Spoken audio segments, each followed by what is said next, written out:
कई इस सदन के मेंबर्स को इस महत्वपूर्ण बिल में उन्होंने जो नोटिस दिया उसको एडमिट करके बोलने का मौका दिया। सबसे पहले तो मैं इनका नोटिस क्यों स्टैंड नहीं करते हैं और जो भी पॉइंट्स उन्होंने यहाँ ऑब्जेक्शन के तौर पर रेज किया यहाँ उसको एडमिट क्यों नहीं करना चाहिए, मैं संक्षेप में बताना चाहता हूँ। उसके बाद जितने भी इश्यूज आज यहाँ उठाए गए हैं उसको मैं आपके अनुमति से विस्तार से एक एक पॉइंट का मैं जवाब देना चाहूँगा।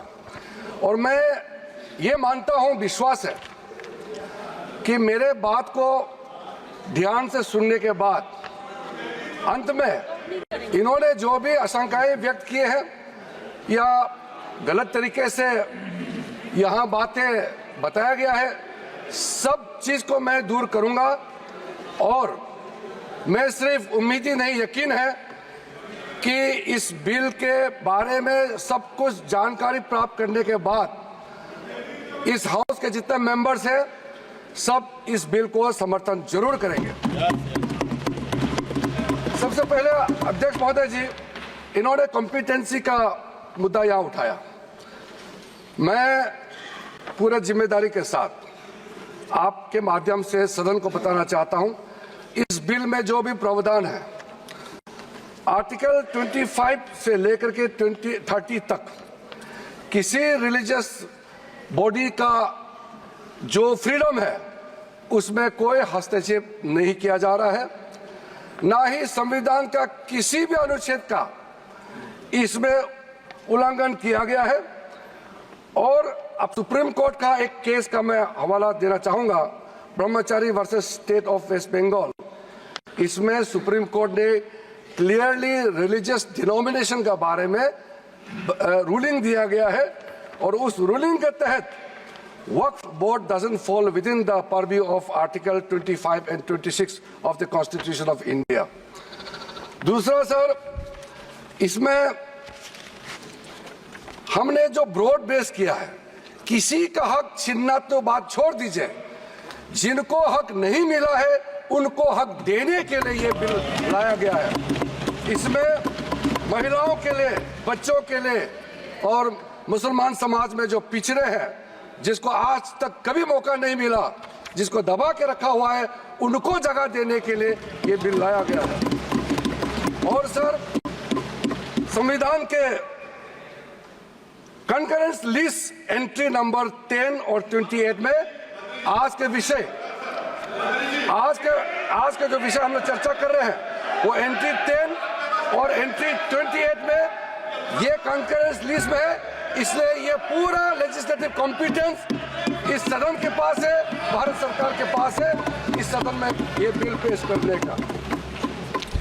अध्यक्ष महोदय जी, जैसे मैंने कहा है, सबका पॉइंट्स को मैंने नोट भी किया, बहुत अच्छी तरह से सबका कंसर्न को भी हमने नोट किया है। मैं बारी बारी से कहना चाहता हूं, सबसे पहले तो सर, ये वक्फ अमेंडमेंट बिल ये पहली बार इस सदन में पेश नहीं किया गया है। अंग्रेजों के जमाने से लेकर के उससे पहले का लंबा इतिहास में मैं नहीं जाना चाहता हूं, लेकिन आजादी के बाद सबसे पहले ये एक्ट लाया गया है। 1954 में सबसे पहले ये एक्ट लाया गया था। उसके बाद कई अमेंडमेंट हुए सर, काफी अमेंडमेंट होने के बाद, मैं पूरा इतिहास में नहीं जा रहा हूं, लेकिन जो अमेंडमेंट आज हम लाने जा रहे हैं इस सदन में वो वक्फ एक्ट 1995, जिसको 2013 में अमेंडमेंट ला करके इस पूरा जो वक्त का पर्पस, इंटेंशन और जिसके उम्मीद में लोगों का सालों तक था कि इस अमेंडमेंट जो लाया इससे कुछ फायदा मिलेगा, उसको उल्टा करके 2013 में ऐसा प्रावधान डाला गया था जिसके वजह से आज ये अमेंडमेंट लेकर के हमको यहां सदन में आना पड़ रहा है। सर, 1995 का वक्फ अमेंडमेंट एक्ट में जो भी प्रावधान लाया गया था उसको कई लोगों ने अलग अलग तरीके से उसका असेसमेंट किया, उसको देखा है कि वाकई 1995 का वक्फ अमेंडमेंट बिल क्या ठीक है, काफी है, जिस पर्पस के लाया गया है वो सर्व कर रहे हैं।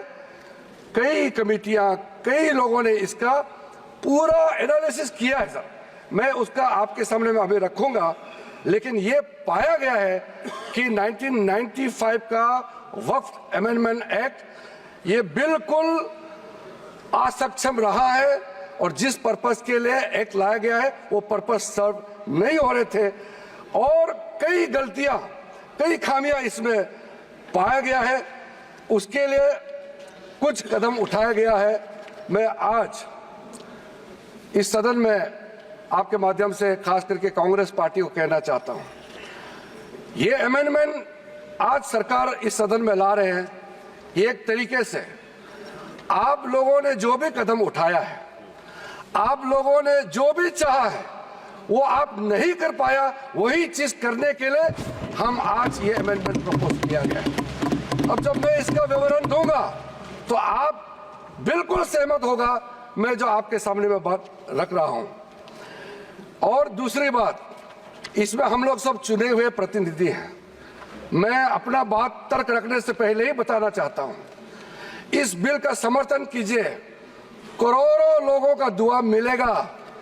अगर आप विरोध करोगे, चंद लोगों ने पूरा वक्फ बोर्ड को कब्जा करके रखा हुआ है और आम मुसलमान लोगों को जो न्याय इंसाफ नहीं मिला उसको सही करने के लिए ये बिल लाया गया है। इतिहास में दर्ज होगा कि ये बिल को कौन कौन समर्थन किया है और किसने विरोध किया है, ये इतिहास में नाम दर्ज होगा। इसलिए इस बिल का विरोध करने से पहले आप सोचिएगा करोड़ों गरीब महिलाओं का, बच्चों का, गरीब मुसलमानों का। सर, सबसे पहले मैं सर जो खामियां ये 2014 से लेकर के आज तक ये 1995 अमेंडमेंट एक्ट के बारे में मैं सिर्फ नहीं कह रहा हूं, हमसे पहले कांग्रेस के जमाने में भी कई यहाँ इस मुद्दे को लेकर के कमेटियां और अलग अलग जगह में इसका विवरण किया गया है। सबसे पहले सर 1976 में वक्फ इंक्वायरी रिपोर्ट पेश किया गया था और 1976 वक्फ इंक्वायरी रिपोर्ट में जो बड़ा रिकमेंडेशन आया मैं आपके सामने में पढ़ के सुनाना चाहता हूं। 1976 वक्फ इंक्वायरी रिपोर्ट में कहा गया है सारा वक्फ बोर्ड्स जो है मुतवालिस के कब्जे में चले गए हैं, उसको डिसिप्लिन करने के लिए प्रॉपर कदम उठाया जाना चाहिए। 1976 वक्फ इंक्वायरी रिपोर्ट का दूसरा रिकमेंडेशन है लिटिगेशंस और केसेस जो आपस में मतभेद इतना ज्यादा है उसको सरल करने के लिए ट्राइब्यूनल सिस्टम को गठन होना चाहिए, उस समय का रिकमेंडेशन था। फिर उसने तीसरे पॉइंट ये कहा कि ऑडिट और अकाउंट्स, वक्फ बोर्ड में ऑडिट और अकाउंट्स का तरीका प्रॉपर नहीं है, उसका पूरा प्रबंधन होना चाहिए, ये उस समय का रिपोर्ट ने कहा गया है। और आखिरी में it recommended the reforms in the category of waqf al aulad, बच्चों के लिए जो हम वक्फ देते हैं उसको सुधार लाना चाहिए, ये 1976 का रिपोर्ट में कहा गया है। उसके बाद सर जो हम आज थोड़ा विस्तार में जिसको मैं बताना चाहता हूं, दो कमेटियों के बारे में। ये दो कमेटी कांग्रेस के समय में ही बनाया गया था। सबसे पहले high level committee under justice Rajendra Sachar. ये सर 9 मार्च 2005 में गठन किया गया था, यूपीए का सरकार आ चुके थे, और ये स्पेसिफिक मुसलमानों के लिए, उनके वेलफेयर के लिए ये गठन हुआ। और सच्चर कमेटी का जो रिपोर्ट है ये हम सब मालूम है। मैं सिर्फ रेलेवेंट पोर्शन आज इस सदन में बताना चाहता हूं। सच्चर कमेटी का जो पहला रिकमेंडेशन है, इसमें कहा गया है एनुअल इनकम जितना वक्फ बोर्ड का प्रॉपर्टीज है 4.9 लाख रजिस्टर्ड वक्फ प्रॉपर्टीज, ये सिर्फ 163 करोड़ ही आमदनी जनरेट होता है। ये किसी भी रूप से जस्टिफाई नहीं किया जा सकता है, और इसको एफिशिएंट तरीके से, मार्केट तरीके से, जिस तरीके से मैनेज होना चाहिए सारा वक्फ प्रॉपर्टी को, अगर सही माने में उस समय उन्होंने कहा, उस सच्चर कमेटी ने, तो उस समय 12,000 करोड़ रुपया पर एनम मिलता है, और उस समय जनरेट हो रहा था 162 करोड़। लेकिन मैं साथ साथ ये भी कहना चाहता हूं, क्योंकि वो कमेटी की रिपोर्ट है और मैं माइनॉरिटी अफेयर्स का मंत्री होने के नाते जो हम लोगों ने स्टडी किया है, टोटल 8,72,320 वक्फ प्रॉपर्टीज हमारा जो वामसी जो पोर्टल है उससे पूरा डिटरमिन नहीं किया जा सकता है, लेकिन उसका मार्केट वैल्यू सच्चर कमेटी ने जो कहा है उससे कई गुना अधिक होने का संभावना है। ये एक आम अंडरस्टैंडिंग की बात है, सबको मालूम है वक्फ के पास कितना प्रॉपर्टी है, वक्फ बोर्ड के पास, और कितना आमदनी है। दूसरा सर, सच्चर कमेटी का रिकमेंडेशन, सच्चर कमेटी ने, आप यूपीए का समय में ही आपने कमेटी का रिपोर्ट एक्सेप्ट किया, उसमें कहा गया कि अभी जो मौजूदा वक्फ बोर्ड है उसको ब्रॉड बेस किया जाना चाहिए। जो लोग मेंबर होते हैं, जो लोग इस कमेटी में, जिस वक्फ बोर्ड में है, उससे काफी नहीं है, इसलिए इसका ब्रॉड बेस होना चाहिए, रिप्रेजेंटेशन ज्यादा होना चाहिए। ये सच्चर कमेटी का रिपोर्ट का पहला नंबर पॉइंट है। इसमें सर दो महिला सेंट्रल वक्फ काउंसिल और स्टेट वक्फ बोर्ड में होना चाहिए, ये भी सच्चर कमेटी का ही रिकमेंडेशन है। सेक्रेटरी जो होते हैं सेंट्रल वक्फ काउंसिल का, वो joint secretary level government of India का उस स्तर का ऑफिसर होना चाहिए। उसमें अंडर सेक्रेटरी का जूनियर ऑफिसर लेवल जो बनाया है, उसको आप रैंक को ज्वाइंट सेक्रेटरी लेवल तक उसको उठाना चाहिए, ये उसी कमेटी का रिपोर्ट में आया है। और जो स्टेट में वक्फ बोर्ड है उसमें क्लास 1 ऑफिसर होना चाहिए। सच्चर कमेटी ने सीधा ये कहा है कि प्राथमिकता महिलाओं और बच्चों को दिया जाना चाहिए। हम आज का जो बिल आपके सामने में पेश कर रहे हैं, ये उसी सच्चर कमेटी का रिपोर्ट के अनुसार 100% हम यहाँ आपके सामने में लाया जा रहा है, और आपको तो खुश होना चाहिए, ये कमेटी आपने बनाया सर। सर ये सर हमने शांति से इनकी बात सुना। अध्यक्ष महोदय जी, ये सीनियर मेंबर है, इस तरह से बीच में उठ के बोलना ठीक बात नहीं है, आपको तो नियम मालूम है। सर दूसरा कमेटी, जॉइंट पार्लियामेंट्री कमेटी, जो जॉइंट पार्लियामेंट्री कमेटी कॉन्स्टिट्यूट किया गया है, जिसका अध्यक्षता के रहमान खान जी, तो उस समय कैबिनेट मिनिस्टर भी रहे, माइनॉरिटी अफेयर्स मिनिस्ट्री का भी मंत्री रहा है, उनके डिप्टी स्पीकर भी रहा, डिप्टी चेयरमैन राज्यसभा में रहा है, और उन्हीं के अध्यक्षता में पूरा पार्टी के सदस्य हमारा भारतीय जनता पार्टी से भी मेंबर थे। उस जेपीसी में सर सीधा वक्फ बोर्ड के बारे में कहा गया है, कोई इंफ्रास्ट्रक्चर ठीक तरीके से नहीं है, वहां मैन पावर टोटली इनसफिशिएंट है, इनकम्पिटेंट है, और फंड इतना कम है, सही मैनेज नहीं किया गया है। इस तरीके से वक्फ बोर्ड नहीं चल सकता है। दूसरा, मुतवालीस के बारे में कहा है कि लगता है सारा वक्फ बोर्ड का ध्यान किसको मुतवाली बनाना है और उसको कैसे हटाना है इसी में केंद्रित है, इसलिए इसका प्रावधान को हटाना चाहिए। फिर कहा गया है डॉक्यूमेंट, महत्वपूर्ण डॉक्यूमेंट जितने भी हैं उसको प्रॉपर से मेंटेन करने का भी प्रावधान वक्फ बोर्ड में नहीं है, उसको किया जाना चाहिए। और वक्फ बोर्ड मौजूदा जितना है देश भर में उसको फिर से सर्वे होना चाहिए और गरीब मुसलमानों के लिए और वक्फ बोर्ड का अपना अंदर में सही चीज का, चाहे वो लीगल मैटर हो और कोई भी चीज हो, उसका एक्सपर्ट्स, लॉयर्स, वहां उनका एक्सपर्ट लोगों का और भी लोगों को अंदर लाने का जरूरत है ताकि वो ज्यादा चुरुस्त दुरुस्त हो सके।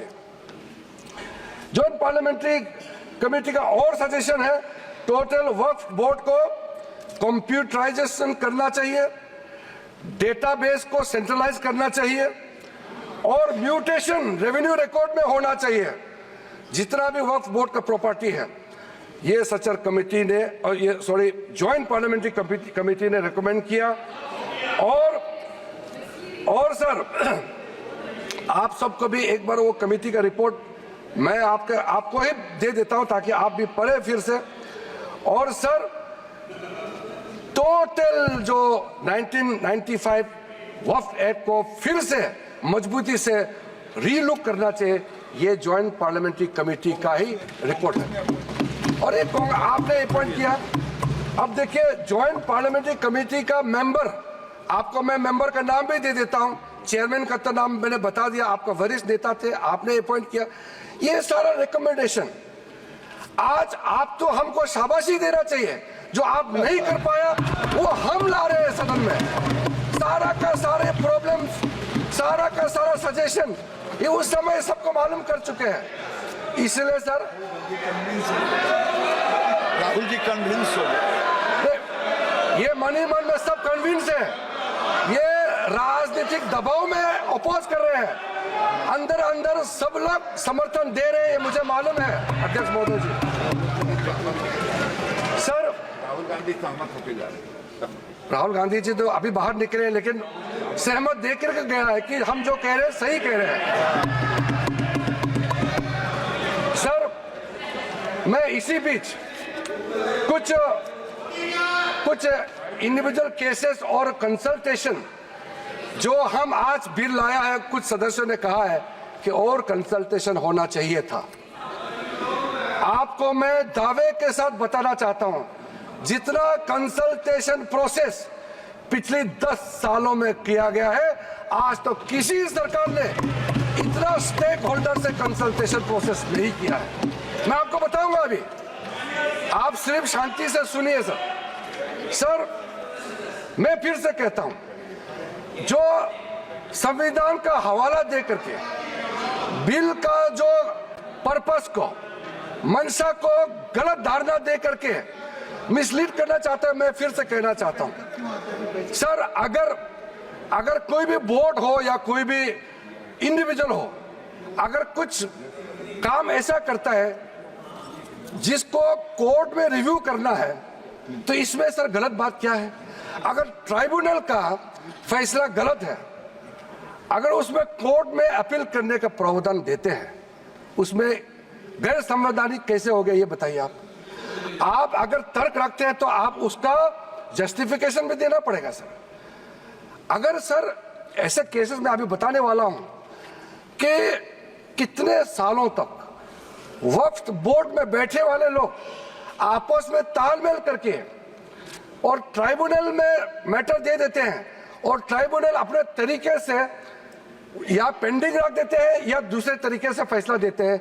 इसका चैलेंज आप किसी अदालत में नहीं कर सकते हैं सर। लोकतंत्र में, भारत जैसा महान देश में क्या ऐसा व्यवस्था इतने सालों तक चलना चाहिए सर?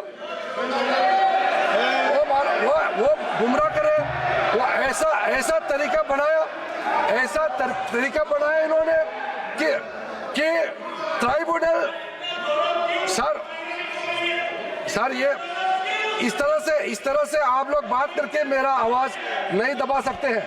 सच्चाई सुनना पड़ेगा आपको, क्योंकि सर तरीका ऐसा बनाया कि ट्राइब्यूनल का जजमेंट का रिव्यू नहीं हो सकता है। कितने कोर्ट में पेंडिंग है वो मैं अभी बताऊंगा। सर दूसरा इन्होंने संविधान का हवाला दिया सर। इन्होंने संविधान का बार बार हवाला दिया। हमारा देश के अंदर में कोई भी कानून, कोई भी स्पेशल लॉ, सुपर लॉ नहीं हो सकते हैं। संविधान से ऊपर कोई कानून नहीं हो सकते हैं।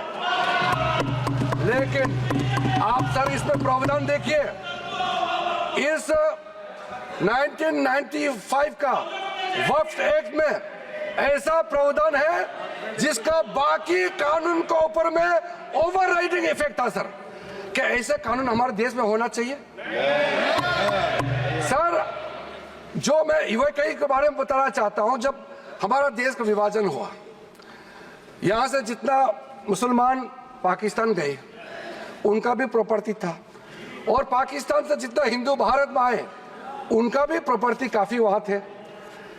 पाकिस्तान में जितना भी हिंदुओं का प्रॉपर्टी है वो तो सरकार ने ले लिया, और बाकी जो भी करना था कर लिया। यहां से जो मुसलमान गए उसमें ज्यादातर लोगों ने अपना प्रॉपर्टी को वक्फ के तहत डिक्लेयर करके गए। और सर ऐसा कई केसेस है, मैं अभी बहुत लंबा इसमें नहीं जाना चाहता हूं, ये फैक्चुअल चीज है सर। मैं ये कहना चाहता हूं कि ठीक है, आपका जमीन है, आप किसी को क्या करना चाहता है मैं उसको नहीं कह रहा हूं। मैं इसी बात को कहना चाह रहा हूं कि अगर किसी ने अपना विल, अपना डीड दिया है, अपना जो मनसा को साफ किया है, अगर उसका लाभ मुसलमान महिला या मुसलमान बच्चे को अगर लाभ नहीं मिलता है तो क्या सरकार चुपचाप बैठना चाहिए सर? ये हमारा दायित्व है, ये इस सदन का दायित्व है कि गरीब महिला कोई भी हो, चाहे हिंदू हो, मुसलमान हो, सिख, ईसाई, बौद्ध, पारसी और जैन, कोई भी हो, ये इस सदन का दायित्व है कि न्याय दिलाने के लिए अगर कोई कमी है तो पूरा करना चाहिए। और आज हम सर, आज जो ये अमेंडमेंट बिल लेके आ रहे हैं उसमें सारा प्रावधान रखा गया है। उसमें एक मैटर मैं बोलना चाहता हूं, लॉ ऑफ लिमिटेशन में क्या कहते हैं सर, इसमें ऐसा प्रावधान था जिसको हम हटा रहे हैं आज के इस अमेंडमेंट के जरिए। लॉ ऑफ लिमिटेशन में ऐसा था पुराने कानून में कि इतने साल तक आप अगर कोई अपील नहीं किया, या उस समय उसका कुछ बीच में कुछ घटना हो गया, या पुराने बहुत साल हो गए, अब लॉ ऑफ लिमिटेशन तो होना चाहिए ना सर, कहीं सीमा तो होना चाहिए। लेकिन इन्होंने ऐसा किया कि मान लो कोई खड़ा होकर कहेगा कि 500 साल पहले मेरा बाप दादा का इस जगह में कोई कार्यक्रम चलता था, नमाज पढ़ा था, या किसी ने कुछ किया है, सिर्फ एक बात बताने पर पूरा वो जगह को वक्फ प्रॉपर्टी डिक्लेयर किया जाता था। ऐसा नहीं कर सकते। लॉ ऑफ लिमिटेशन भी इसी संसद ने बनाया है, और लॉ ऑफ लिमिटेशन को भी ओवरराइड कर दिया था ये 1995 वक्फ एक्ट ने सर। तो ये कैसे हो सकता है कि एक ऐसा कानून इस देश में कैसे हो सकता है कि बाकी जितना कानून को ऊपर में चढ़ जाता है और उसका ओवरराइडिंग इफेक्ट होता है? ऐसा हो नहीं सकता। हम कैसे एक्सेप्ट किया है इतने सालों तक? तो ये सर एक अच्छा समय है, जो गलती किया है, ठीक है, इंसान से गलती हो जाते हैं, और पार्टियों ने भी गलती किया होगा, कांग्रेस पार्टी ने, बाकी पार्टी ने। आज सुधरने का समय है, तो हम सुधर ला रहे हैं। गलतियां हुई हैं, लेकिन जो सुधरते समय कम से कम आप विरोध ना करें सर। और sir section 108 special provision under UAE property act 1950, उसको सर हम लोग हटा रहे हैं, क्योंकि ऐसा सेक्शन हमारा देश का किसी कानून में, किसी भी स्टैट्यूट बुक में नहीं रहना चाहिए सर। उसके बाद सर उसके बाद मैं कुछ ऐसा इश्यूज पे जाना चाहता हूं जिससे हमारे सारे सदन को सुन करके उनको कन्विंस होगा सर। सर आप सर इनको थोड़ा चुप करें, बीच बीच में इस तरह का कहना, सीनियर मेंबर है सर। अब हम सर बड़ा विषय पे जाना चाहता हूं सर। ये हमने जो कंसल्टेशन का प्रोसेस किया है, मैं पुराने दिनों के बारे में नहीं कह रहा हूं, 2014 के बाद कितने लोगों से, हजारों लाखों लोगों से, या तो आप मंत्रालय के ओर से जाके उनके साथ कंसल्टेशन किया, या वो रिप्रेजेंटेशन लेकर के मंत्रालय में आए और उनके बात को हमने सुना है सर। पिछले एक साल के अंदर में, पिछले सिर्फ एक साल के अंदर में online complaint 194 complaints related to encroachment and illegal transfer of work land एक साल के अंदर में, और 93 complaints against Waqf board officials and 279 एक जनरल कंप्लेंट, ये ऑनलाइन हमारे पास में पोर्टल में आया है। उसके बाद सर आज सर ये एक समुदाय का बात मुसलमानों को गुमराह करके यहां बात रखा जा रहा है। कल देर रात तक मेरे पास में मुसलमानों का डेलीगेशन आते रहा और हमसे पहले भी कितने लोग मिले हैं, और इसको आप ये सोचते हैं कि क्या सर ये क्या बोहराज कम्युनिटी का संख्या कम है, इसके लिए ये महत्व नहीं देंगे क्या सर? अहमदिया ये कम संख्या है, इसलिए क्या उनका सोच, उनका प्रॉब्लम्स का नजरअंदाज करेंगे सर? आगा खानी संख्या कम है, क्या उसके बात को नहीं सुना जाना चाहिए सर? एक कम्युनिटी डोमिनेशन करके अगर छोटे छोटे लोगों को कुचल देंगे तो फिर हम इस सदन में बैठ करके हम न्याय कैसे दे सकते हैं? इसलिए ये एक तरफा आवाज उठा करके पूरा मुसलमान के नाम से ये लोग एक तरफा, ये कुछ चंद लोगों का आवाज यहाँ आज बुलंद कर रहे हैं इस सदन में सर।